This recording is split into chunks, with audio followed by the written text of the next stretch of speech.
लोकतंत्र देख रहे हैं आप, मैं हूं आपके साथ नेहा दुबे। दिल्ली में शनिवार का दिन फैसले का दिन है। सबसे ज्यादा धड़कनें आम आदमी पार्टी की बढ़ी हुई है। अब तक के सबसे मुश्किल माने जा रहे चुनाव में इस बार आम आदमी पार्टी की अग्नि परीक्षा है। वोटिंग खत्म होने के साथ ही आए एग्जिट पोल के नतीजों ने धड़कनों को और ज्यादा बढ़ा दिया है। खासकर आम आदमी पार्टी की एग्जिट पोल में बीजेपी के दोनों हाथों में लड्डू की भविष्यवाणी की गई है, यानी कि दिल्ली में 2 दशक का वनवास अब खत्म होगा और वोट शेयर लोकसभा चुनाव जैसा लौटेगा, जिसके लिए पार्टी पिछले 2 चुनावों से हैरान परेशान होकर तरस रही थी। वहीं कांग्रेस को सांत्वना पुरस्कार मिलने की बात कही गई है। सीट भले ही न मिले, लेकिन जो जनाधार 4% तक सिमट गया था वह कुछ वापस हाथ आएगा। ये 10% तक जा सकता है इस बार। मुस्लिम इलाकों को छोड़ दें तो बाकी दिल्ली में वोटिंग सुस्त रही। बुधवार रात 11:30 बजे तक चुनाव आयोग ने 60.4% के वोटिंग के आंकड़े जारी किए हैं। इससे पहले 2008 में इतनी कम वोटिंग हुई थी। तब आपको बता दें कि 57.8% वोटर ही बूथ तक पहुंचे थे।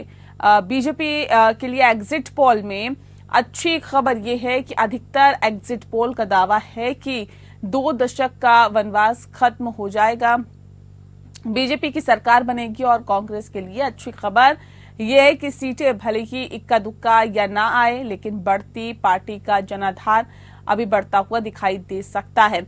4% तक का सिमट गया है और आपको बता दें कि अब जो जनाधार है कुछ उसमें बढ़ोतरी देखी जाएगी। वोट शेयर 2 गुने से ज्यादा बढ़ सकता है। वहीं आम आदमी पार्टी के लिए संदेश है कि एग्जिट पोल की माने तो सत्ता विरोधी लहर का स्वाद आपको भी चखने को मिल सकता है। जनाधार खिसकता हुआ दिखाई दे रहा है।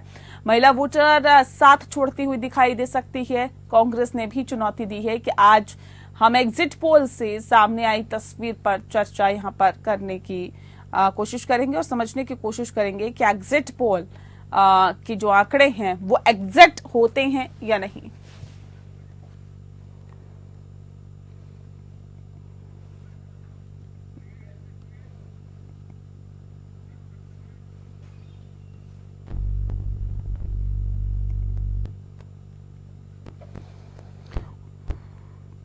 और इस विषय पे तफसील से चर्चा करेंगे। खास मेहमान हमारे साथ मौजूद है, उनसे आपका परिचय करा देते हैं। इस वक्त हमारे साथ शांत प्रकाश जाटव जी है, प्रवक्ता है बीजेपी के। स्वागत है शांत प्रकाश जी आपका।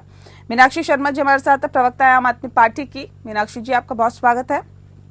रवि अरोड़ा जी हमारे साथ जुड़ गए, राजनीतिक विश्लेषक है। रवि जी आपका भी बहुत बहुत स्वागत है। इस खास कार्यक्रम की शुरुआत मीनाक्षी जी आपके साथ करते हैं। मीनाक्षी जी, एग्जिट पोल को कैसे देखती हैं आप? एग्जिट पोल का तो मैं आपको बताती हूँ, हमेशा से अगर आप दिल्ली का इतिहास देखें एग्जिट पोल का, तो 2013 में हमें हारा हुआ दिखाया गया, हमने सरकार बनाई। 2015 में हमें हारा हुआ दिखाया, हमने इतिहास रख दिया 67 सीट लाकर। फिर हमें 2020 में भी बहुत कम सीट देकर दिखाई गई, हमने 62 सीट लेकर आए। तो इस बार भी आप ये देखेगा, ये एग्जिट पोल जो दिखाई दे रहे हैं वैसा नहीं है। हम एग्जिट पोल में नहीं आते, हम सर्वे में नहीं आते, हम सीधे सरकार में आते हैं। ठीक है, शांत प्रकाश जाटव जी कैसे देखते हैं एग्जिट पोल को?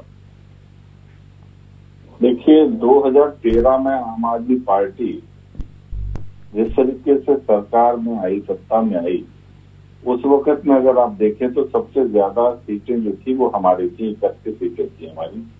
कांग्रेस का विरोध करके ये जो है सरकार में आई और सही मायने में जिस तरीके से इन्होंने ठगा सबको, उसमें अरविंद केजरीवाल के साथ में हम लोग भी जो है समर्थन कर रहे थे और रामलीला मैदान में चावल और खिचड़ी बांट करके इस आंदोलन को समर्थन दे रहे थे। इन्होंने अन्ना हजारे जी को ठगा और हम लोग भी इस गवर्नमेंट के ठगने में आ गए। उसके बाद 10 साल इन्होंने पूरा दिल्ली को ठगाया, दिल्ली को कुछ दिया नहीं। दिल्ली को हमने ये दिया है, वो दिया, इस प्रकार की बातें तो करते रहे, मगर 200 यूनिट बिजली और इसके अलावा महिलाओं को फ्री बस की सर्विस के अलावा कोई भी ऐसा काम नहीं है जिसको ये पीठ ठोक करके कह रहे हैं कि हमने इसको दिया। मगर प्रचार इस प्रकार कर रहे हैं, मालूम कितना कुछ दे दिया। हम जिस तरीके से मैं बताऊं आपको, 2012 में हम गोवा में सरकार थी 1800 रुपए, हम उस वक्त में महिलाओं को दे रहे थे। इसलिए ये योजना जो फ्री देने की जो योजना है वो अरविंद केजरीवाल की तरफ से शुरू की गई है, बिल्कुल सरासर झूठ है। इन्होंने कुछ ऐसा नहीं दिया। एग्जिट पोल को बताइए ना सर, कैसे देखते हैं? एग्जिट पोल के अनुरूप ही आंकड़े आएंगे क्या? नहीं दिया, ना यहाँ दिया, ना ही पंजाब में दिया। मैं ये मान करके चलता हूँ कि दिल्ली की जनता ने इनके इस प्रकार के जो एक्टिविटीज, जो इनके जो झूठे वायदे हैं, जो ठगने की जो इनकी परंपरा है, उसको बहुत अच्छी तरह समझ लिया। और दिल्ली की जो महिलाएं हैं और विशेष रूप से दिल्ली के जो वोटर जो कांग्रेस को छोड़कर के इनके साथ गए थे, उनको जो है इस चीज का एहसास हो गया। इस बार जो है उनको ऐसा महसूस हो रहा है कि अगर कोई कुछ दे सकता है तो भारतीय जनता पार्टी मोदी जी के नेतृत्व में दे सकती है। ठीक है, लेकिन ये तो कह रहे हैं, देखिए एग्जिट पोल के आंकड़ों में हम भले ही ना आते हो, लेकिन हम सरकार बनाते हैं। ये तो इतिहास गवाह रहा है, कई बार ऐसा हुआ है कि देखिए एग्जिट पोल में तो हमारी सरकार बनती हुई नहीं दिखाई गई, लेकिन एग्जैक्ट में हमने सरकार बनाई है। देखिए, सरकार बनाने का जो विषय जिस तरीके से हो रहा है, कह रहे हैं, मैं ये जो अभी आंकड़े आ रहे हैं एग्जिट पोल के, मैं इससे संतुष्ट नहीं हूँ। सही मायने में हमारी सीटें 50 से ज्यादा होंगी और अरविंद केजरीवाल जो है, मुझे नहीं लगता कि डबल डिजिट किया पाए। ठीक है, रवि अरोड़ा जी, वाकई सत्ता विरोधी लहर थी क्या इस बार? जी बिल्कुल, ये बात तो बिल्कुल सही है कि एंटी इनकम्बेंसी थी और इस बार यह लग रहा था कि आम आदमी पार्टी सरकार में नहीं बना पाएगी। लेकिन जिस प्रकार से फ्री बीज की फिर दोबारा से घोषणा की गई, जिस प्रकार से महिलाओं को 2100 रुपए की बात की गई, उसके बाद ऑटो वालों को की बात की गई और भी सारी संजीवनी योजना की बात की गई, तो ये सब योजनाएं मेन असल में सिर्फ इसीलिए लाई गई क्योंकि माहौल यही था कि आखिर इस बार सत्ता परिवर्तन होना तय है। लेकिन उसके बाद जो माहौल बना सड़कों पर, वो दिखा कि महिलाएं जो है 2100 को फॉर्म भरने की लाइनें लगा दी गई थी पूरे दिल्ली के अंदर, तो एक माहौल सा बन गया और आम आदमी पार्टी को लगा कि अब हम दोबारा सत्ता में आ सकते हैं। लेकिन सच्चाई ये है कि इस बार कांटे की लड़ाई रही आम आदमी पार्टी की और बीजेपी के साथ हर सीट पर। मतलब आप ये लगा लीजिए, जहां से खुद अरविंद केजरीवाल लड़ रहे हैं, जहां से अतिशी लड़ रही हैं, जहां से मनीष सिसोदिया लड़ रही है, तीनों सीटें भी इस समय पे बहुत कांटे की टक्कर है। कुछ भी हो सकता है, मतलब आप सोच नहीं सकते जो परिणाम आ सकते हैं। दूसरी बात, इस बार जो रिजल्ट आएगा, जो भी रिजल्ट होगा, क्योंकि चुनावी देखिए सर्वे पे मैं ज्यादा भरोसा नहीं करूंगा क्योंकि पिछले काफी समय से सर्वे फेल भी हुए हैं कई बार, और इस पर हम ज्यादा भरोसा नहीं कर सकते। लेकिन इतना तय है कि इस बार आम आदमी पार्टी सत्ता ही नहीं बचानी, सभी नेताओं को अपनी कुर्सी बचानी है। दूसरा, बीजेपी को 27 साल का वनवास पूरा करना है। कांग्रेस भी चाहेगी कि आम आदमी पार्टी, अब क्योंकि कांग्रेस का तो कहीं से कहीं तक खाता भी खुद का मुझे नजर नहीं आ रहा, लेकिन कांग्रेस चाहेगी कभी भी कि आम आदमी पार्टी, सबसे ज्यादा नुकसान आम आदमी पार्टी ने ही पहुंचाया है कांग्रेस को, तो ऐसे में कांग्रेस भी चाहेगी कि बेशक बीजेपी आ जाए लेकिन आम आदमी पार्टी नहीं आना चाहिए। लेकिन इतना भी तय है कि अगर आम आदमी पार्टी आ जाती है और बड़े नेता हार जाते हैं तो ऐसे में भी 5 साल सरकार चला पाना आम आदमी पार्टी के लिए, अगर सीटें 35 से 40 के बीच भी आ जाती हैं और सरकार बना लेते हैं, उसके बावजूद भी खतरे की घंटी लगी रहेगी कि ये 5 साल नहीं चल पाएगी। और इसमें भी सबसे बड़ी बात एक और निकल कर आती है कि जो है भारतीय जनता पार्टी तो अपनी तरह जिस प्रकार से लगातार उस पर वो रवैया रहा है पूरी तरह से पूरे देश के अंदर, सामने वाली पार्टी सोच भी नहीं सकती, उससे पहले सरकार बना लेते हैं, तो ऐसे में कुछ भी अप्रत्याशित हो सकता है जो आप सोच भी नहीं सकते। मतलब इन सर्वों को मैं एक तरफ रखता हूँ और 5 साल की स्थायी सरकार देना इस समय पे, अगर उसके अंदर, क्योंकि जो मुस्लिम वोटर है इस बार और खासकर जो दलित वोटर है, इन दोनों पर निगाहें हैं कि आखिर इनका वोट किस साइड गया है, क्योंकि दलित वोटर जो है इस बार कांग्रेस का भी वोट परसेंट इस बार बढ़ता हुआ दिखाई दे रहा है। एग्जिट पोल के मुताबिक ये बताया जा रहा है पहले 4% था और अब तकरीबन 10% के आसपास आ सकता है। ऐसे में ये जो वोट परसेंटेज बढ़ा है, ये आम आदमी पार्टी का खिसक गया, यानी कि कांग्रेस ने भी डेंट दिया आम आदमी पार्टी को एग्जिट पोल के हिसाब से। मैं मीनाक्षी जी का एक बार फिर से रुक कर लेती हूँ। मीनाक्षी जी, देखिए सरकार बनाने का दावा तो आप लोगों की तरफ से किया जा रहा है, लेकिन सवाल इस बात को लेकर भी है ना कि लास्ट टाइम पर जब ये बताना चाहिए कि हमारे 10 साल में हमने क्या किया, हमारी क्या उपलब्धि थी, तो ये कहा जा रहा था कि हम ये दे देंगे, हम ये भी योजनाएं शुरू कर देंगे, हम वो भी योजनाएं शुरू कर देंगे। सवाल ये है कि उन योजनाओं का जिक्र क्यों नहीं किया जा रहा था उतनी बेहतर तरीके से जो आप लोगों की तरफ से चलाई गई? उन योजनाओं का ज्यादा जिक्र किया गया जो चलाएंगे हम सरकार में आ जाएंगे, तो क्यों? देखिए नेहा जी, अगर आपने ध्यान दिया तो हमने एक रेवड़ी पे चर्चा शुरू करी थी पूरी दिल्ली के अंदर। हाँ। हम उसमें अपने जितने भी मोहल्ले हैं, जितनी भी गलियां हैं, सब में अपने काम लेकर ही गए थे कि हमने 10 साल में क्या काम किया है। ये योजनाएं तो हम बाद में लेकर आए हैं, लेकिन सबसे पहले हमने अपने काम की ही चर्चा की थी कि हमने काम किया है तो आप हमें वोट कीजिएगा और नहीं किया तो मत कीजिएगा। क्योंकि आज जो अगर चुनाव करना था दिल्ली की जनता को, तो एक काम की राजनीति करने वाली पार्टी के बीच में और एक जो बीजेपी है, भारतीय जुमला पार्टी, झूठा पार्टी और गाली गलौज पार्टी के बीच में करना था। तो दिल्ली की जनता का निर्णय बहुत साफ था कि हमें काम की राजनीति वाली पार्टी को चुनना है। और आपने अगर सर्वे भी किया होगा, देखिएगा आप, जनता के बीच में अगर गई होंगी, मैं भी गई हूँ, तो जनता का साफ निर्णय था कि इस बार भी हम केजरीवाल जी की सरकार बना रहे हैं, क्योंकि वो केजरीवाल जी पे भरोसा करते हैं कि जो केजरीवाल जी कहते हैं वो करते हैं। उनको पता है कि बीजेपी की 22 राज्यों में सरकार है, वो अगर अपने 22 राज्यों में डबल इंजन की सरकार में नहीं कुछ दे पाए तो हमें दिल्ली वालों को क्या देंगे। एक ही काम सौंपा था दिल्ली के लोगों ने कानून व्यवस्था का, उसका भी उन्होंने यहाँ पे बेड़ा गर्क कर दिया। डिपेंड करता है ना मीनाक्षी जी, आप कौन सी जनता के पास गए। देखिए, एक जनता वो थी तो जो भले ही आप लोगों का सपोर्ट कर रही थी, लेकिन एक जनता वो भी थी जो ये कह रही थी भले ही 200 यूनिट की बात की जा रही है, लेकिन उससे ऊपर तो हमें पे करना ही पड़ता है ना। गर्मियों में तो 200 यूनिट से ज्यादा बिल आता ही है, उसकी ज्यादा खपत होती है। एक जनता ये भी थी जो कह रही थी पानी मुफ्त तो दिया जा रहा है, लेकिन इतना गंदा दिया जा रहा है कि वो पीने लायक नहीं है। तीसरी जनता ये भी कह रही थी कि देखिए, स्वच्छ हवा जो कि हमारा अधिकार है वो तक हमें नहीं मिल पा रहा, यमुना का पानी साफ नहीं है। क्राइम की बात की जाए तो ये बात कह दी जाती है कि देखिए ये तो केंद्र सरकार के हाथ में है पुलिस, तो हमारा तो इससे कोई लेना देना। हर चीज अगर केंद्र के ही खाते में डाली जाएगी तो फिर इस सरकार से हम क्या उम्मीद करें, ये भी जनता का कहना था। वो नहीं जनता आपसे मिली मीनाक्षी जी?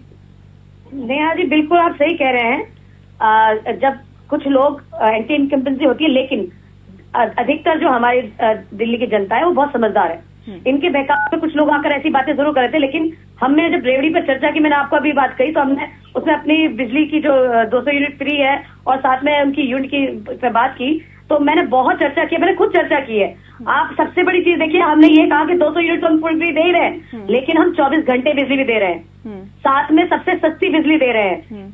200 यूनिट तो हम आप दे रहे हैं, वो तो उन्होंने कहीं फ्री नहीं है, हम तो वो दे ही रहे हैं मुफ्त के साथ साथ सबसे सस्ती बिजली दे रहे हैं, 24 घंटे बिजली दे रहे हैं। और जनता ने ये माना इस बात को, क्योंकि उनके रिश्तेदार भी रहते हैं पड़ोस में, जहां पर बीजेपी की डबल इंजन की सरकार है, वहां उनके इतने मोटे मोटे बिल आने के बाद भी पावर कट लगते हैं और पानी की सुविधा तो बिल्कुल है ही नहीं। यहाँ तक कि टंकियां पानी लेने के लिए दूर दूर जाना पड़ जाता है, दिनों दिनों पानी नहीं आता है। तो उन्होंने कंपेयर किया है राजधानी दिल्ली में भी मैम हमने वो टैंकर खड़े हुए देखे हैं, और कभी कभी तो टैंकर नहीं आते तो लड़ाई हो जाया करती थी, वो स्थिति भी देखी है, वहां पे भी हमने रिपोर्टिंग की है। लेकिन शांत प्रकाश जाटव जी, देखिए यहाँ पर क्या लग रहा है, अगर एग्जिट पोल ये दिखा रहे हैं कि सरकार आपकी बनती हुई दिखाई दे रही है, तो मुद्दे क्या रहे, किन मुद्दों पर आपको चुनने की यहाँ पर कोशिश की गई? केंद्र में हम तीसरी बार सरकार चला रहे हैं, मोदी जी के नेतृत्व में बहुत बेहतरीन काम हो रहे हैं, और सही मायने में केंद्र के साथ साथ हम 20 राज्यों से ज्यादा राज्यों में होकर अपनी सरकार चला रहे हैं और बहुत बढ़िया शासन दे रहे हैं। दिल्ली की जनता ने 10 वर्ष कांग्रेस का शासन देखा और 11 वर्ष जो है उनको देखा, 15 वर्ष कांग्रेस को और 11 वर्ष जो है आम आदमी पार्टी को, और इन्होंने देख लिया कि ये लोग जो है केवल लूट कर रहे हैं, दिल्ली को डेवलप करने की इनकी मंशा बिल्कुल नहीं है। और जिस तरीके से हमने झुग्गियों के झोंपड़पट्टियों में ही मल्टीस्टोरी बना करके जिस तरीके से अभी 4600 से ज्यादा मकान दिल्ली की जनता को मोदी जी ने दिए, दिल्ली की जनता देख रही कि हाँ वाकई ये लोग तो जमीन पर जबरदस्त काम कर रहे हैं। जिस तरीके से हमने दिल्ली के चारों तरफ बहुत बेहतरीन हाईवेज निकाल दिए जिसका प्रभाव जो है दिल्ली के ऊपर पड़ा, वो भी देखा। दिल्ली मेरठ रोड और तमाम तरीके के जो हाईवेज है वो सब दिखाई दे रहे हैं, मगर दिल्ली की सड़कों की हालत दुर्दशा हो रही है। दिल्ली के जो कूड़ा घर है उनका कोई भी निस्तारण नहीं हो रहा है। इस प्रकार की चीजें देख करके और फिर हर रोज केवल जो है ना एलजी या सेंट्रल गवर्नमेंट के साथ में झगड़ा झंझट अराजक व्यवस्था नीति बनाई हुई और लगातार भ्रष्टाचार में आपके मंत्री जो है वो लिप्त रहे और जेलों में बंद, मुख्यमंत्री तक जेल में बंद। और सबसे बड़ी विडंबना सुप्रीम कोर्ट ने अरविंद केजरीवाल जी को मुख्यमंत्री रहने के अधिकार से उनको वंचित कर दिया। उनको ये कह दिया कि आप मुख्यमंत्री कार्यालय भी नहीं जा सकते और आप किसी कागज पर हस्ताक्षर भी नहीं कर सकते। इस प्रकार का सुप्रीम कोर्ट का निर्णय जो है उसने दिल्ली की जनता के ऊपर प्रभाव छोड़ा कि भाई ये झूठ नहीं, वाकई ये सचमुच जो है ये भ्रष्टाचारी आदमी है और ये करता कुछ नहीं, सिर्फ बहकाने का काम करता है। ठीक है रवि जी, ये मैसेज गया क्या जनता में? ये एग्जिट पोल दिखा रहे हैं। जिस बात का जिक्र भी शांत प्रकाश जाटव जी ने किया कि देखिए लोगों ने दरअसल ऐसी सरकार को चुना जो भ्रष्टाचार को हटाने की बात करती थी। कहते थे भ्रष्टाचार जीरो आ जाएगा, बिल्कुल जीरो टॉलरेंस पे हम काम करेंगे। दूसरी बात ये शराब घोटाले का जो आरोप लगा, उसके बाद तमाम जो मंत्री जेल में गए, उसका भारतीय जनता पार्टी ने उसको भुनाने की भी कोशिश की और खूब भरपूर तरीके से भुनाया। उसका फायदा मिलता हुआ दिखाई दे रहा है क्या? ये एग्जिट पोल यही बता रहे हैं रवि नेहा जी, मैं समझता हूँ कि दिल्ली की जनता बहुत समझदार है। देखिए वो जानती है उनको केंद्र में मोदी जी बिल्कुल पसंद है और शायद इसीलिए उन्होंने आम आदमी पार्टी और कांग्रेस गठबंधन को बिल्कुल लोकसभा चुनाव में नकार दिया, क्योंकि वो जानती है देश के लिए मोदी जी की कितनी जरूरत है। लेकिन दिल्ली की जनता में एक बहुत बड़ी आबादी उन लोगों की है जो दूसरे राज्यों से आके यहाँ पे काम करते हैं, मेहनत करते हैं। तो ये जो फ्री बीज की योजनाएं हैं उनको ये मतलब उनको किसी चीज से मतलब नहीं, क्योंकि वो लोग बाहर से आए हैं कमाने के लिए, यहाँ रह रहे हैं, तो उन लोगों को सबसे ज्यादा इफेक्ट पड़ता है उनकी रोजमर्रा की जिंदगी के अंदर। उनका विधायक कैसा होगा, उनको जो फ्री बीज में योजनाएं मिल रही है क्या क्या मिल रही है, फायदा कहाँ मिल रहा है। जब अगर ऐसा ना होता तो समझिए आप, अगर 10 साल आम आदमी पार्टी ने काम किया होता तो आम आदमी पार्टी को ये घोषणा नहीं करनी पड़ती 2100 वाली। और अगर सिर्फ उसके बाद जब बदलाव आया पूरी दिल्ली के अंदर, आपने देखा महिलाएं सड़कों पर आ गई, लंबी लंबी लाइनें लग गई, तो बीजेपी को भी लगा कि नहीं ये तो पूरा मामला ही आम आदमी पार्टी खाते में जाता दिख रहा है, तब इनको घोषणा करनी पड़ी 2500 रुपए की, क्योंकि ये समझ गए कि हमें सिस्टम के अंदर जाना है और सिस्टम को चेंज करना, तो उसके अंदर जाना जरूरी है, जीतना जरूरी है। तो इसीलिए बीजेपी को भी कहीं ना कहीं, जबकि मोदी जी लगातार विरोध करते रहे इन सब चीजों का, लेकिन खुद बीजेपी को फैसला लेना पड़ा, उन्होंने 2500 की घोषणा करनी पड़ी। मतलब ये है कि दिल्ली की महिलाएं इस बार तय करेंगी कि उन्हें 2100 चाहिए या 2500 चाहिए। दिल्ली का दलित तय करेगा दिल्ली का मुख्यमंत्री कौन है। शांति के बाद मैं मीनाक्षी जी एक सेकंड आ रही हूँ। शांत जी, क्योंकि आप लोग विरोध करते रहे, मोदी जी विरोध करते रहे फ्री बीज का, फिर खुद भी उसी ट्रैक पे आना पड़ा, क्यों? नहीं, फ्री बीज तो मैंने कहा ना कि हम गोवा में पहले से ले रहे थे। हाँ। ये कोई हम इस चीज का विरोध कर रहे थे कि तुम फ्री बीज के नाम पर दिल्ली की मतलब तुम सिर्फ जनता को गुमराह कर रहे हो। हम देखो ये हम जो है इस चीज को मना नहीं करते, हम क्या देश के 80 करोड़ लोगों को राशन फ्री नहीं दे रहे हैं? क्या हम लोगों को मकान जो 4.5 करोड़ मकान हमने फ्री नहीं दिए, या 14 करोड़ शौचालय हमने फ्री नहीं दिए? इस चीज की जरूरत है, हम देते हैं। नहीं तो 2100-2500 रुपए देना ठीक है, वो काम करते हैं। 2100-2500 रुपए देना ठीक है सर। आप केवल घोषणा करते हैं और दें कुछ नहीं। देखिए जो चीज गायब है वो बिल्कुल दी जानी चाहिए और उस पर उसका जनता का अधिकार भी है। दिल्ली के अलावा मतलब मध्य प्रदेश, महाराष्ट्र में हम लोग दे रहे हैं ना। अच्छा मुझे बताइए श्याम प्रकाश जी, क्या गलत था फिर? गलत क्या था मुझे बताइए, किसका विरोध था? किसका विरोध था सर? क्या गलत था जो आम आदमी पार्टी कर रही थी? क्या ऐसा फ्री बीज का आप विरोध कर रहे थे? बताओ ना, दिया क्या मुझे आप एक चीज बताओ तो सही। केवल बस में फ्री बस का सर्विस दे देने से कितनी महिलाओं को लाभ मिल गया? क्या दिल्ली की महिला, आपको मालूम है विधवा पेंशन पिछले 8 वर्ष से नहीं दी गई है, वृद्धा पेंशन पिछले 8 वर्ष से नहीं दी गई है। तो ये आप घोषणा कर रहे हैं मगर जो पहले से योजना तय है वो आप दे रहे हैं क्या? जवाब दीजिए मीनाक्षी जी। जनता को नई घोषणाएं कैसे की जा रही है जब पुराने ही आप पेंडिंग जो है वो क्लियर नहीं कर रहे हैं? देखिए नेहा, आपने अगर ध्यान से देखा हो कि जो बीजेपी का संकल्प पत्र आया था वो बिल्कुल केजरीवाल पत्र था, पूरा कॉपी पेस्ट था। और खुद पैटेंट है क्या? एक सेकंड, पैटेंट है क्या केजरीवाल का? केजरीवाल का पैटेंट है क्या? वो अपना घोषणा पत्र जारी कर रही है, अपना संकल्प पत्र जारी कर मानेंगे ना, कॉपी तो किया है ना। कॉपी क्या होता है? कॉपी किया, कॉपी क्या होता है? पैटेंट क्या है? उन्हीं को कॉपी किया, अपनी अलग से कोई योजना नहीं लेकर आए। और दूसरी चीज ये मैं आपको बताऊं कि चाहे उन्होंने वैसे को संकल्प निकाला, दिल्ली की जनता कहती है 10 सालों से केजरीवाल जी हमें सब दे रहे हैं और सब काम कर रहे हैं, तो फिर हमें किसी और की जरूरत क्या है? तो हम केजरीवाल जी को क्यों ना मुख्यमंत्री बनाए? जो ऑलरेडी करता हुआ है, इनकी तो 22 राज्यों में सरकार है, इन्होंने अपने 22 राज्यों में कुछ किया नहीं, ये दिल्ली में क्या करेंगे? तो भैया हमें तो केजरीवाल ही चाहिए, हम केजरीवाल को मुख्यमंत्री बनाएंगे और केजरीवाल जी पे भरोसा करती है दिल्ली की जनता। सीधे तौर पर नहीं, क्या दिया? वही तो पूछ रहे, क्या दिया दिल्ली की जनता को, तो बताइए। अरे हम तो गिना रहे हैं भैया, हमने बिजली दी, हमने मुफ्त पानी दिया, हमने स्वास्थ्य में अस्पताल अच्छे किए, हमने स्कूलों को वर्ल्ड क्लास बनाया, हमने महिलाओं के लिए बेहतरीन अस्पताल बना दिया आपने। तीर्थ यात्रा करी, तमाम मैं आ रही हूँ जाटव जी, प्लीज एक सेकंड। कितने अस्पताल नए बनाए आप लोगों ने दिल्ली में?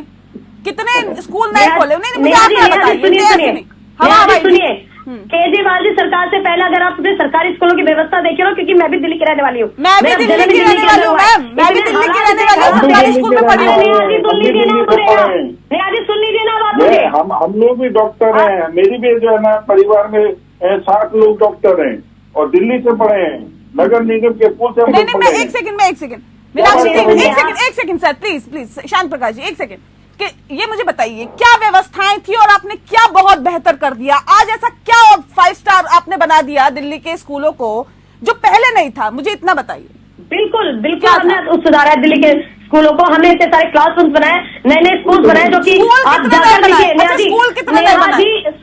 नेहा जी मैं पूरी लिस्ट दे देती हूँ आपको। लिस्ट मत कीजिए, मुझे बताइए। बता देती हूँ, दिल्ली की जनता आपको बता देती हूँ कि केजरीवाल सरकार से पहले जब दिल्ली के स्कूल थे, उनके टॉयलेट टूटे पड़े रहते थे, डेस्क टूटे पड़े रहते थे और खिड़कियां टूटी रहती थी, टाइम पर नहीं आते थे, पढ़ाई का नीचे इतना गिरा हुआ था कि लोग अपने बच्चों को पता नहीं कौन से स्कूल की बात आप कर रहे हैं, सरकारी स्कूल में पढ़ा रहे थे। पता नहीं कौन से स्कूल की बात आप कर रहे हैं। वो तो छोटे थे, दिल्ली के स्कूल इससे पहले भी अच्छे थे। नेहा जी आप कभी सरकारी स्कूल में गई हैं? मैं सरकारी स्कूल से ही पढ़ी हूँ, सुन लीजिए, सरकार के स्कूलों में सरकारी स्कूल से ही पढ़ी हूँ मैं। कितना चेंज आया दिल्ली के सरकारी स्कूलों में, पता है मुझे कितना चेंज आया। निकाल कर लोग प्राइवेट स्कूलों से निकाल कर सरकारी स्कूल में पढ़ाना। न जाने आप कौन से स्कूल की बात कर रहे हैं, मैं तो सीधे से आपसे पूछ रही हूँ।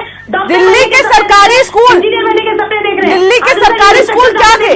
और नहीं देखे तो मैं नहीं, आप सुनना नहीं चाहती है ना, आप सुनना ही नहीं चाहती हैं, आप सुनना ही नहीं चाहती। मैं ये पूछ रही हूँ, मैं आपसे पहले, आप कह रहे व्यवस्थाएं बदल दी। अरे तो दिल्ली की सरकारी स्कूलों से पढ़ के भी पहले अफसर नहीं बनते थे लोग, या पहले नहीं आगे बढ़ पाते थे? पहले डॉक्टर नहीं करते थे, इंजीनियर नहीं बनते थे क्या? ऐसी बातें आप कर रही हैं। मैं ये पूछ रही हूँ कितने नए स्कूल बना दिए, कितने अस्पताल बना दिए, बताइए ना, आंकड़ा दीजिए ना। हाँ मैं बता तो रही हूँ नेहा जी, आपको वही तो बात बता रही हूँ, बताइए। सुनना ही नहीं चाह रही है। नहीं बताइए। मैं यही तो कह रही हूँ कि केजरीवाल सरकार से पहले मैं भी सरकारी स्कूल में पढ़ी, मैंने देखा है, सी ब्लॉक के स्कूल में पढ़ी। मैं आपको एग्जाम्पल दे दूँ, दिखा कर ले आती हूँ मैं आपको। वहाँ पर पहले टॉयलेट इतने गंदे पड़े रहते थे कि महिलाओं के बच्चों को इन्फेक्शन सोचिए, वहाँ पर डेस्क टूटे रहते थे, सारे इंफ्रास्ट्रक्चर, खिड़कियां टूटी रहती थी, स्कूल पे टाइम पे स्कूल अभी कभी व्यवस्थाएं सुधार दी, कभी क्लासरूम बना दिए, कभी। और आज देखिए वो, मुझे बताइए कितने स्कूल पहले थे, आपने कितना बढ़ा दिया? अस्पताल कैसे थे, अब आपने अस्पतालों में क्या सुधार कर दिया? वो आंकड़ा ही नहीं है आपके पास, वो आंकड़ा ही नहीं है, आप आंकड़े नहीं बता पा रहे हैं, नहीं बता पा रही है ना मीनाक्षी जी। ऐसे नहीं होता ना, हवाई चीजें नहीं चलती है ना। जब इंसान तथ्य पे बात करता है तब अच्छा लगता है, जनता को सुनने में भी अच्छा लगता है और हमें भी अच्छा लगता है कि चलिए आप आंकड़े लेके बैठे हैं, आपको पता है कि पहले कितने सरकारी स्कूल थे, अब कितने हैं, पहले कितने अस्पताल थे, अब कितने हैं। लेकिन नहीं, आपके पास आंकड़े, आप सिर्फ हवाई बातें कर रहे हैं। मेरे पास वक्त की कमी है, शुक्रिया। सीमापुरी के नए, चलिए छोड़ दीजिए, मैं आपको सीमापुरी के नए स्कूल में ले जाती हूँ। इतना अच्छा स्कूल बना है कि आपके प्राइवेट स्कूल पहले सारे उसके आगे, और आतिशी जहाँ पर जाती है उसके बाद बच्चे कहते हैं हमसे तो बोला गया था ऐसे बोलने के लिए। अरे कभी गई नहीं है मुझे लगता है मीनाक्षी, चलिए वक्त की कमी है मेरे पास, माफ कीजिएगा, वक्त नहीं दे पाऊंगी। कोई बात नहीं, कोई बात नहीं। बहुत बहुत शुक्रिया आप सभी मेहमानों का हमारे साथ इस खास चर्चा में शामिल होने के लिए। लोकतंत्र में फिलहाल इतना ही, नमस्कार।